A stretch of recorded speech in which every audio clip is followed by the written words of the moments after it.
You're listening to Drinks and a Movie with your host, Rudy. Spoiler alert. Hello, welcome to Drinks and Movie Podcast. Today, I'm going to be discussing the new 2025 film directed by Ben Leonberg. This is Good Boy. All right, but before we get into it, for this episode, I'm going to try out... There we go. The brand new, everybody, I've been anticipating this. The Sagamore Spirit Reserve Series, aged 10 years. So we're finally here. 10-year-old Sagamore Spirit coming in at 110.8 proof, batch 1A. And yeah, let's read a little bit off the back here. Let's see, non-chill filtered.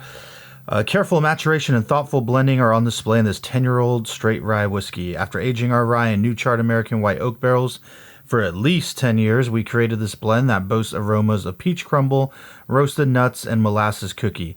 Balancing sweet with spice, this rye whiskey has full flavors of creme brulee, floral, honey, and lingering white pepper. Our Sagamore Spirit Reserve Series celebrates the legacy of Maryland distilling with unyielding focus on excellence from start to finish. So yeah, here we go. Distilled in Indiana, bottled by Sagamore Spirit, Baltimore, Maryland. All right, and I should probably, where's my 9-year? I'm probably going to compare this with the 9-year as well. So I'm going to grab that real quick and just give this a little second to open up. All right, I need to get a new chair ASAP. This thing is too noisy. So here we go. I've been stoked to try this. You know, I got a bottle just about a week ago and I haven't opened it yet. Damn, yeah, I really need a new chair. So I haven't opened it yet. Here we go. Going for the nose, Sagamore 10-year. So just your typical rye. I'm not getting anything kind of out of the ordinary here. Maybe a little bit of that peach, actually, like they said, but I don't know that I would have honestly picked that up if I hadn't read it on the back of the label. Yeah, and now each time I go in, it's getting more and more fruit forward. So definitely that peach now that it's planted in my mind. Yeah, peach for sure. Damn, yeah, I'm stuck on that now. Let me go into I'm going to nose the 9-year real quick too. I haven't had this one in a bit. So this one is I think a little bit higher proof, coming in at 112.6. Yeah, this one's got a lot more black pepper on it, kind of an allspice. Definitely some darker notes on it. All right, so there's the 9 on the nose and coming back to the 10. Yeah, still bright and peachy, and I'd say even like floral. Not really like that. Maybe a hint of that kind of minty quality, but like the tiniest little bit. Probably some nutmeg, giving it a bit of like a citrus vibe. Yeah, well, here we go. Cheers, everybody. Sagamore 10-year. We're finally here. Yeah, I'm just letting it kind of coat my palate on that first sip. This is my first drink of the day, so kind of warm it up a little bit here. I meant to grab my little tiny, like regular, like flagship Sagamore bottle to warm up with, but I guess I just forgot. Well, here we go. Second sip. That is good, and wow, I wish I didn't read the back, because I do definitely get that peachiness, that fruit-forward peach vibe. It was a lot more rich, and it really kind of lights up the palate in a nice way. It sparks the tongue with that kind of Pop Rocks vibe. Very mouth coating, not super thin. It's definitely rich. You get the black pepper on the end, maybe some cinnamon. I think even on this, yeah, that nutmeg, that allspice, like all those kind of typical notes, but with a little more of that fruit forwardness. None of that minty quality, which I'm glad. I don't really care for that. The finish is like a medium. I'd say like it's still kind of going, and it has the sweeter kind of note going down. It's definitely very warming, that's for sure. Yeah, here we go. It's a little drying too, I gotta say. Here we go. Now more of the pepper, the rye, there's a certain, not allspice, but another, not allspice or nutmeg. There's like another one I'm forgetting right now, like another kind of baking spice note coming through. Yeah, that's good. That's good. Now it's like kind of getting away from that sweeter vibe, that more fruit forward vibe, and a little more into the spice. So that's very good. Let me, yeah, it definitely lingers too. I'm going to kind of try out the 9-year. And I do have a 9-year single barrel as well, a store pick that, you know, one day I'll have to blind all of them, because I have an 8-year batch 1, 8-year batch 2. I've got the 9, and I also have a 9-year store pick single barrel, and then now the 10. So it would be fun to kind of blind taste all of them. I think in the past, like historically, I've preferred the 8-year batch 2 to all of them. or so all the ones. I think I did a blind last year, and I remember that kind of coming out on top. And even for my memory, that's the one that I always kind of go to. And that's one that I definitely got like backups of. So it'll be interesting to see how these stack up. But yeah, I'm going to try the 9. I haven't had this in a while, so let's see how this compares. Yeah, very different. Wow. Yeah. This one's brighter with the spice, but this has a lot more black pepper, a lot more baking spice. It really sparks the front of the palate. Doesn't have the same kind of finish, that's for sure. It does not linger as much. It doesn't, definitely doesn't linger as much. But man, yeah, quite different. It just like more into the spice, a little bit of that mint quality, but not so much that it's off-putting for my palate. But completely missing that kind of fruit-forward note, which I think I really like in the 10-year. And that's not something I often pick up on in ryes. Like sometimes I'll get some kind of citrus, like a little bit of lemon or like a hint of orange, but not that kind of peachy, fruit forward note like the 10-year has. So yeah, this one's quite different. Definitely more on the spicy end. Yeah, spice bomb for sure. And it is good, but yeah, it's not quite blowing me away. Like I remember I liked the 8-year more because it had a little more of a brown sugar. It was like the same spice, but more of like a dark brown sugary type sweetness along with it. Whereas the 9's all kind of spice and the 10 has a little bit of a fruit on it. So I'm gonna go back to, oh man, now it smells like a cookie, like a sugar cookie. Wow, damn, that's nice. This is gonna be a good holiday pour. So back to the 10-year. Yeah, man, I like that quite a bit. That's a damn good rye. Well worth the price tag. I think it was like $72.99 or something. That's one other thing I love about Sagamore is each year they're giving us these new ages, but the prices kind of stay in the same, within the same $5 to $10 zone, which is really nice. And I hope that every year they just keep giving us another one, an 11 and a 12. I hope they keep pushing it because it's something nice to look forward to. And I need to find a bottle and bond, one of the newer ones, because I think I have a 6-year bottled and bond, but I swear they put out a 7 or an 8, but I don't know that they ever came to California. I just remember seeing post about it on Instagram. So if anyone happens to be listening and is a Sagamore fan and knows where I can get a 7 or an 8-year, if that exists, bottled and bond out here in Southern California, Los Angeles to be specific, let me know because I'd love to find one. The bottle and bonds are also great, and they just keep getting better year after year. But yeah, I better go and like check them again and just see which ones I have. But I'm pretty sure I have 4, 5, 6. But yeah, let's talk about the movie, everybody. So Good Boy, today's October 3rd, so it comes out today. But really, as we all know, a lot of movies come out even sooner in kind of limited screening times. So I saw it last night on a Thursday, and this is a movie I've been anticipating for a very long time. I feel like I read about it 3 years ago, maybe 2 years ago, and I thought it was a brilliant concept, and so I was really looking forward to it. I've actually like toyed with the idea of doing short films and music videos with like not horror, but just a similar premise of kind of taking it from the perspective of a dog. I think that's just a cool idea. And at one time, a couple years ago, I was actually working on a music video finally where we were using that concept, but unfortunately, due to some tragic circumstances, that we never got to finish it, and then it just kind of came to an end. But it was a fun little project to try, and it definitely takes some time. So I'll give you the synopsis. This is coming right off of IMDb. A loyal dog moves to a rural family home with his owner, only to discover supernatural forces lurking in the shadows. As dark entities threaten his human companion, the brave pup must fight to protect the one he loves most.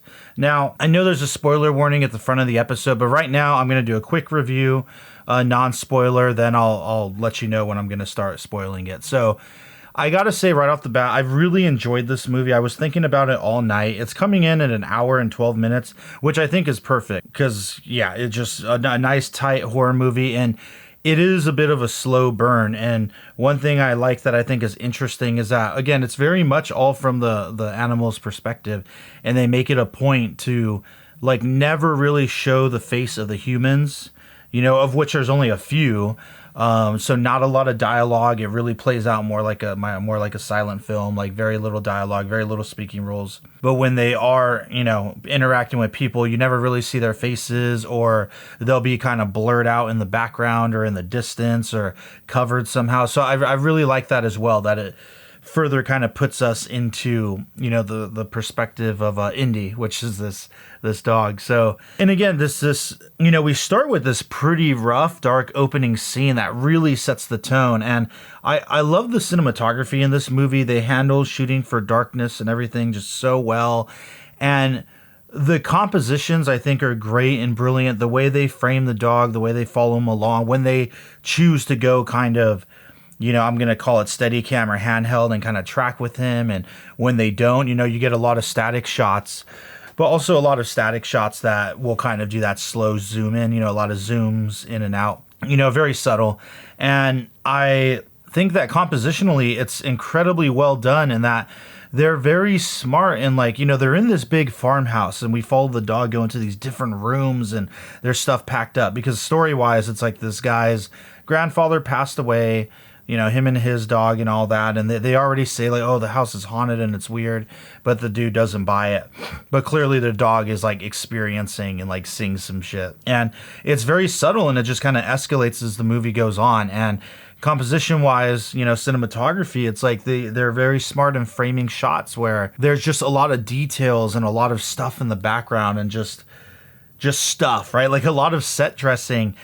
And then it will be dark, so you'll get patches of light and then shadow, and it really makes me as the audience really lean into what's in there, what am I going to see? And sometimes you do see something, sometimes you don't, sometimes you think you see something, and you're in the perspective of Indy, where it'll be the shots of him kind of looking out into nothing, and then we get to his POV, so you're really looking. And they'll be in a room and a door will be open and you'll see down the hall, but then it'll kind of drift into darkness, or there'll be another door you can see into other rooms. And so I'm constantly on the edge of my seat, just waiting for what's going to walk by or show up or jump scare or whatever. And there are a couple jump scares. It's not super jumpy, but there's one really good one in particular. And it's crazy too, because this dog really goes through it.